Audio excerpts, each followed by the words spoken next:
We regularly break them whilst moving them. They're really fragile and we're quite clumsy. So the opportunity to break it is, you could break, yeah. So you have broken them before? Yeah, we've broken them before. Oh, wow. These things, they only break when you move them. When they're hanging up here, they don't break. There's no reason for them to break. It's only when humans get involved that chandeliers smash. Well, good luck. Thank you very much. Thank you very much. The thing with the cut glass, or these particular ones, is the amount of hours and time that have gone into producing something that is phenomenal.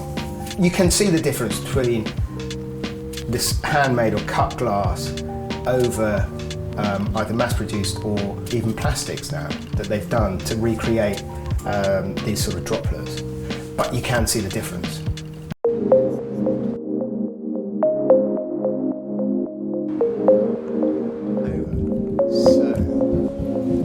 Well, we've done it. We'll work it out. We've done it before.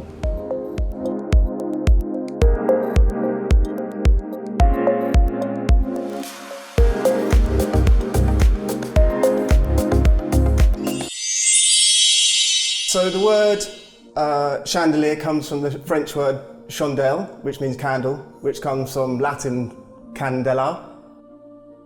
It's anything that's holding candles to illuminate a room. A chandelier always has more than one point of light, otherwise it's a pendant light if it's a single source of light.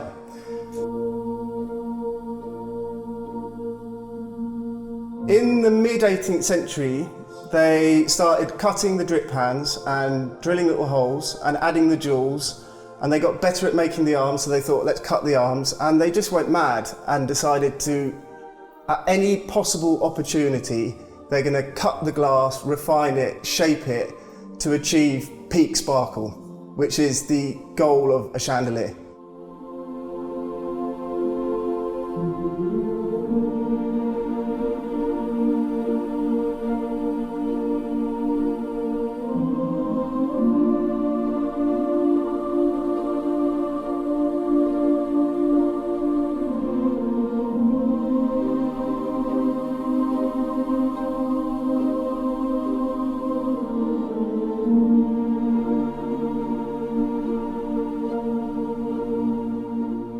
We've got a chandelier produced in the early 20th century in an earlier style, so in the sort of neoclassical 18th century style. And it was produced by a company called Osler and Faraday, and they were based in Birmingham. And sort of towards the back end of the 19th century, they started getting more prominent. It was run by one gentleman. He introduced his sons into the company. His sons pumped quite a lot of sort of new energy into the company and were quite determined to take it forward.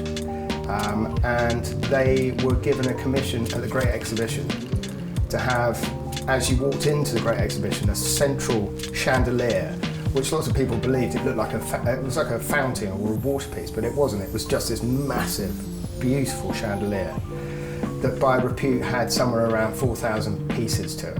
And Queen Victoria went to that particular exhibition with her husband. She loved what she saw of their work, and she became one of their patrons.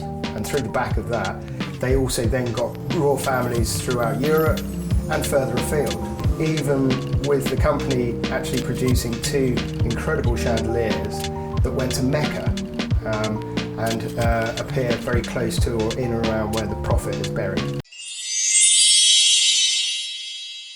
At the end of the 17th century, an English guy called George Ravenscroft developed what's known as lead glass by adding lead oxide to the mix of glass when it was being made, which created glass with superior clarity to anything else in the world. And there was an increase in technique in making at the beginning of the 18th century, which led the English to make the finest chandeliers in the world. So, you know, the materials were better, the quality of the execution of the work was superior, And then when they started cutting the glass in the mid-18th century, that work was more accurate and led to a more jewel-like effect on the chandeliers, which is the ultimate goal. Every single element on this chandelier has been hand cut on a wheel. Each of these little drops here are lapidary cut, which is the same as gemstones for jewellery. So the quality of the cutting was only equaled by jewellery makers. So every one of these little bits here, you could say they're little jewels. It's kind of like a giant piece of jewellery, and really what a chandelier is a suspended, giant, self-illuminating necklace. This was the period when English chandeliers were the best in the world. And this is an early 20th century version of it by one of the best makers around. This one's £19,500. Yeah. All on the road. Got it?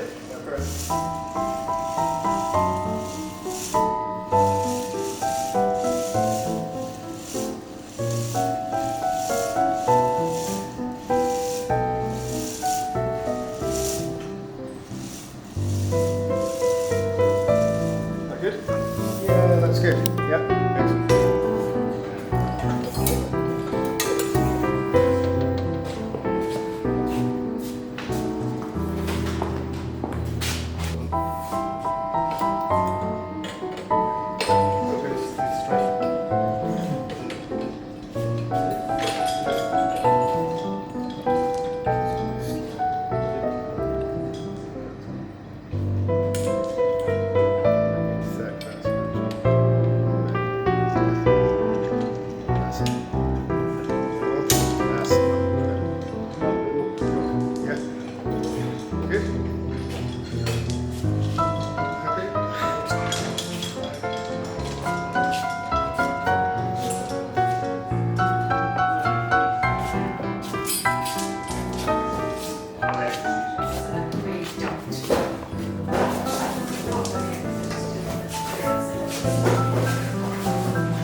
What you have to realise is a lot with chandeliers, originally they would have been for candles, and then it moved on to oil, which was produced predominantly from whale fat. It's called colza.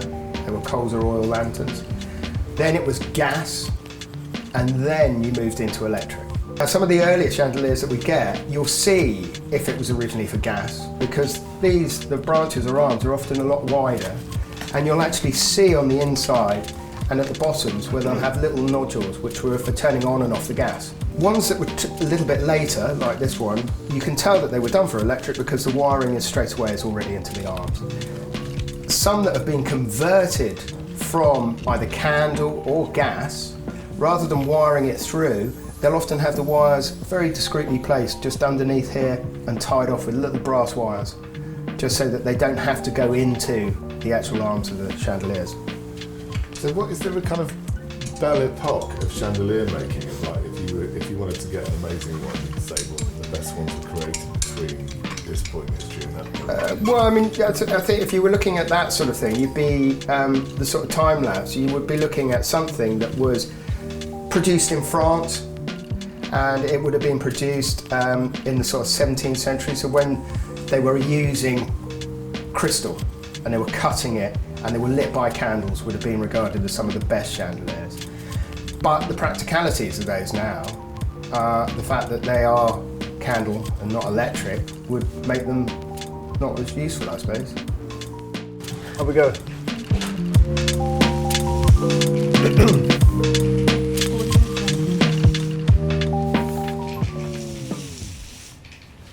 First of all, you've got to understand the room that it's going in. There's no real measurements on the size or height of a room, the width of the room.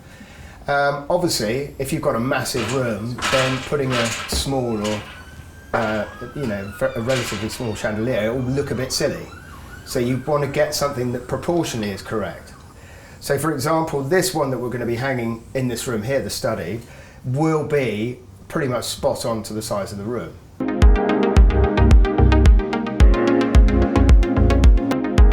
Your chandelier essentials are boring but vital to ensure your light has been tested for electrical safety. No need to burn the house down. Think about the proportions of your room and choose something visually suitable for the space. Finally, budget. Your main light is a focal point and an important feature of the room, so spend accordingly.